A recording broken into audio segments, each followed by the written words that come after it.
France, which is the largest nation in Western Europe, is a presidential republic. France is a very important nation in Europe and it continues to be involved in contemporary policy issues.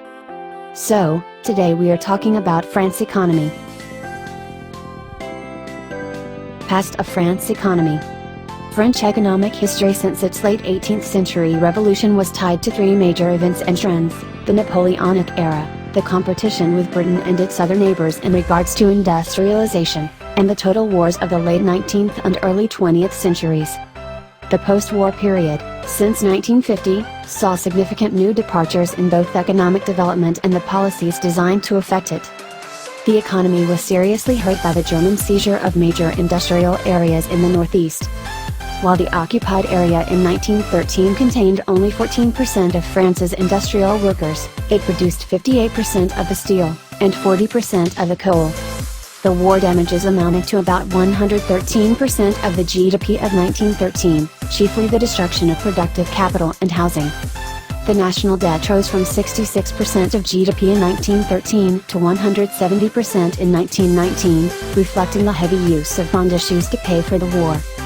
Inflation was severe, with the franc losing over half its value against the British pound. Reconstruction began at the end of the war, in 1945, and confidence in the future was brought back. Between 1947 and 1973, France went through a booming period, 5% per year in average, dubbed by Jean Forestier Glorieus's title of a book published in 1979. The economic growth is mainly due to productivity gains and to an increase in the number of working hours.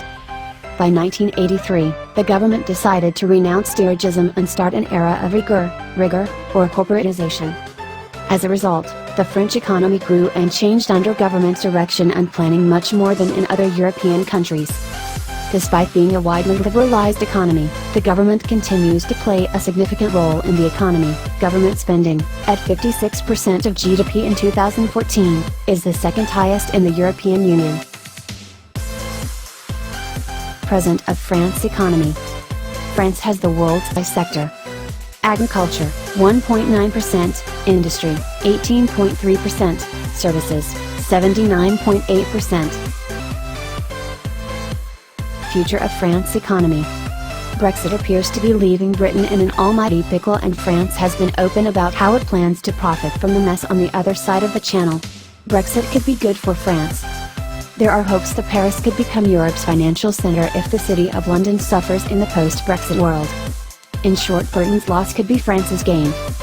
France's healthy startup scene is admired around the world and has led to some big-name successes like BlaBlaCar.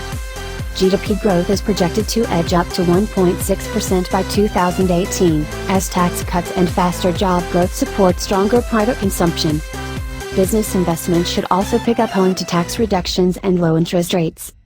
In turn, the current record-high unemployment rate is nothing to be positive about, but all economists expect that the level of joblessness in France will soon drop and growth will go up. France was the world's biggest tourism destination in 2013 and 2014 in terms of visitor numbers, streaks ahead of the US in second place. The sector employs 1 million people and generates a staggering 43 billion euros in income.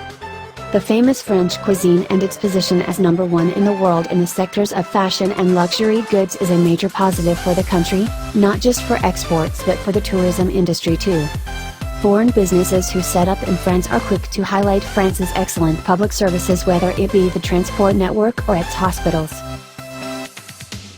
Hope you like our video. Hit the like button. More updates are coming. So, please subscribe us. Thanks for watching.